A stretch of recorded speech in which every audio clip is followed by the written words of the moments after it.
To say that the recent Suicide Squad film has divided DC fans a little is a bit like saying that being kicked repeatedly in the genitals might hurt a little bit. Looking back at the story of Suicide Squad's production, it's not at all surprising that the film hasn't exactly been beloved on all sides. Whatever the cause, don't mention studio interference, it's actually got to the point that the production story might well be a better watch than the film itself. It should have been DC's Deadpool, or at least a free swing for the fences without the constraints put on the mainline DC movies. Unfortunately, somebody seems to have let the pressure get to them, and the film is now a tale of half-developed ideas, oddities, and flat-out WTF decisions that make it an absolute circus to watch. With this in mind, I'm Jules the Southwest Savage for WhatCulture.com here with a new series for you lovely people, and this is every WTF moment in Suicide Squad. Oh, and before you all type in the comments section, where's King Ross, he told me to tell you that he hates nerds, he hates films, and he hates you. Seriously, what's with this music? It's like an ADHD kid skipping through his iPod. It's incredibly hard to pay attention to.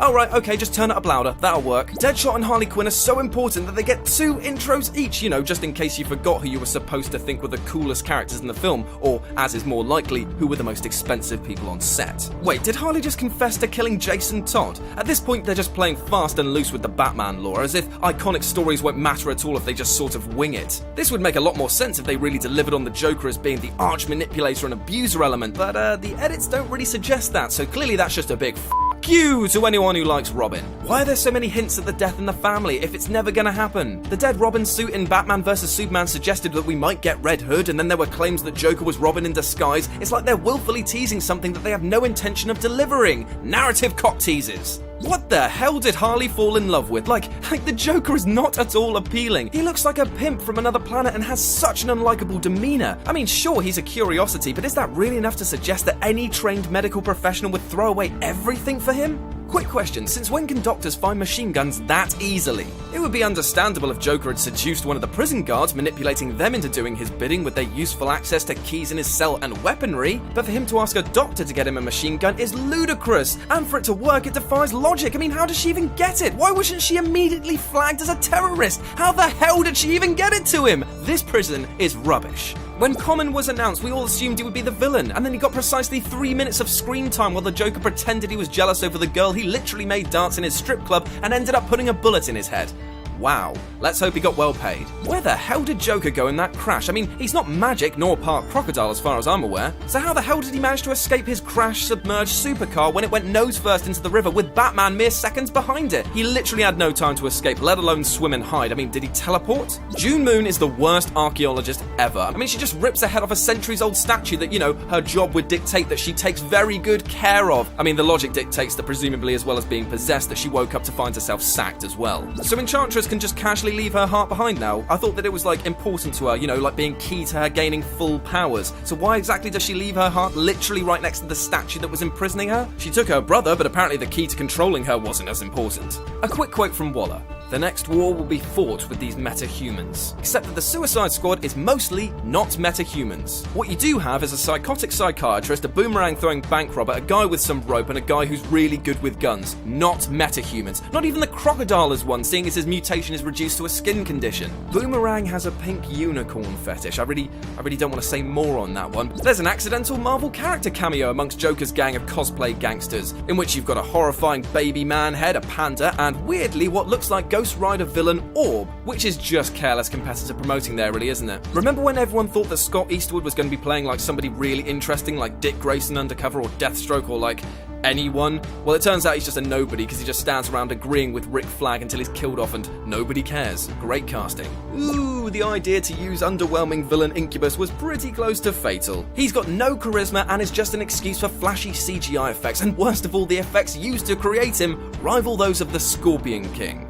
Seriously though, why does nobody call Batman? I mean, there's a giant wizard monster man attacking your city, surely he could have at least helped. I mean, he's a damn sight better trained than this completely untested gaggle of sideshow freaks. So you're expecting me to believe that incompetent racist prison guard Griggs knew exactly where his uniform was manufactured? Does he know where his gun was even made? Doubtful, and yet he knows exactly where the Joker has to go to find the bomb maker. You'd think that a facility being broken into warrants at least some investigation from Bruce Wayne, seeing as, you know, he owns it and also, you know, bombs have gone missing. But no, he's probably too busy wondering how the Joker escaped underwater that time, to be fair. Poor Adam Beach, he kinda got f***ed over a Slipknot there, didn't he? You can almost imagine his excitement of being offered the chance to star alongside so many great actors, and then what he actually got was a pointed kick in the genitals and open contempt of the script. He got no flashback, no origin, and no powers. He literally is the guy who can climb anything. Ooh, the monsters of the world must be trembling. And then about 12 seconds later, this dead meat guy does as expected and is killed. Talk about not caring about a character.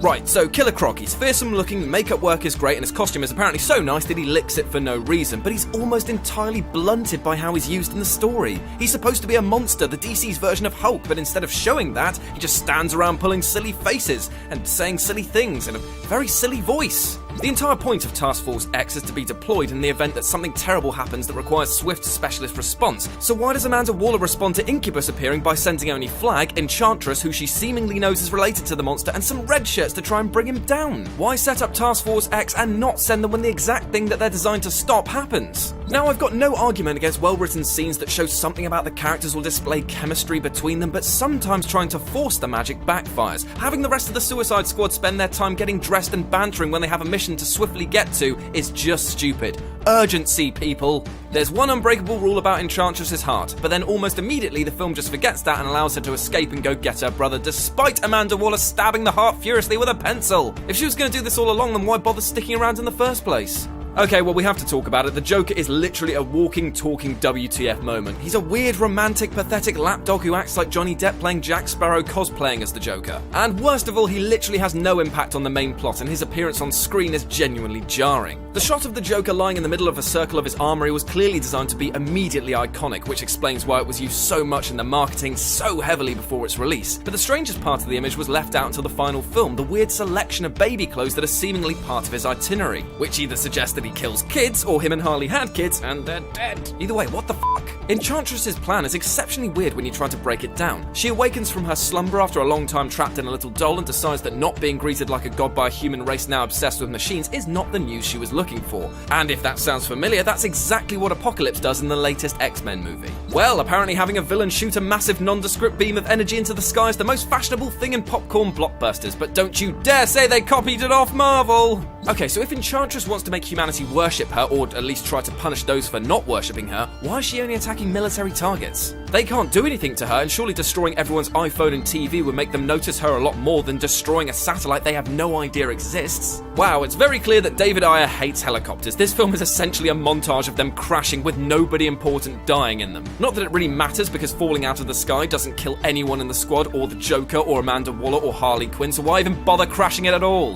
When the squad first encounter the god-awful eyes of the adversary, it becomes immediately clear that they can't be killed off very easily. Waller even mentions that Enchantress is making an army that can be shot in the head and still carry on fighting. Except then when Will Smith needs a hero shot, the film forgets this and has him shoot down loads of them with a single bullet as if we wouldn't notice. Griggs is clearly supposed to be secretive about his link to the Joker, or he'd be fired for being a guard, so why does he just walk up to Harley in plain sight, give her a phone and loudly say it's from the Joker? He couldn't have been any more conspicuous about it if he tried. And where does she hide it? She was literally in her pants for a while there. Oh, actually, I don't want to know. But Boomerang's apparently allowed to keep his phone, because after all that attempt to make Harley having a phone important, at the end of the film it's revealed that Boomerang had his phone all along because he needed it to control the remote boomerangs. Clearly it's one rule for Australian bank robbers and another for everyone else. So Harley jumps into this elevator for a joke and leaves the squad on their own. And then the doors open to reveal the entire squad waiting for her.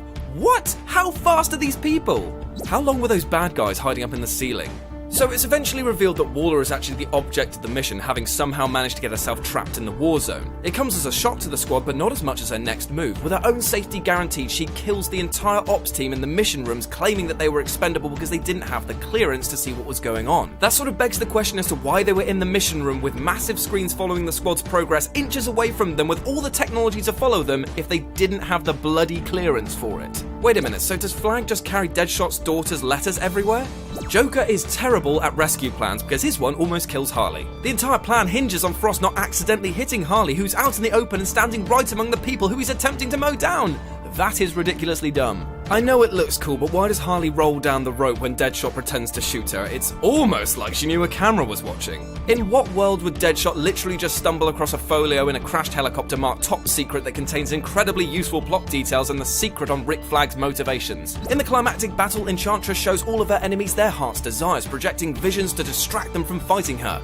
You know, the exact same way that Scarlet Witch does in Age of Ultron. Oh dear, why does Enchantress's super weapon require her to dance like a wacky inflatable arm tube man? Quite weirdly though, when we see Deadshot's fantasy, Enchantress shows him Batman dead by his own hand. That's a nice little fantasy, but that doesn't make any sense since he's been shown as being singularly driven about bettering his life for his daughter. He literally mentions that it's his fantasy for his daughter to go to an Ivy League school and live with him, which Enchantress even remembers about 5 minutes later when she takes his daughter's form and tries to stop him blowing her up. If Incubus and Enchantress are capable of godlike powers and are basically invincible, then why are they both defeated by something as conventional as bombs? And if that's the case, why bother sending Task Force X in when they could have just nuked the place? Diablo spends the majority of the movie refusing to use his powers, standing about like a spare wheel. But then when it comes to making the choice to Hulk out, Diablo proclaims that he must protect his new family and won't lose another one.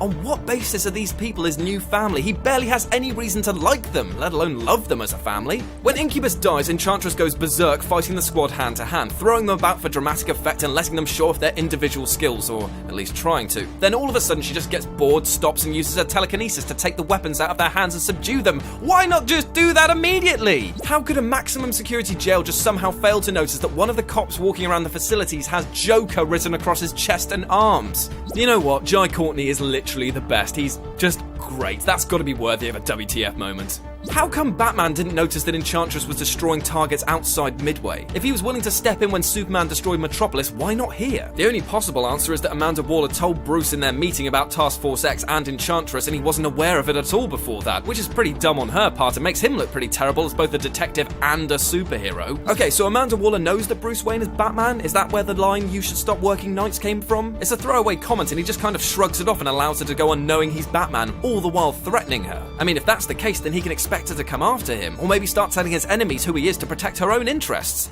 Either way, dumb.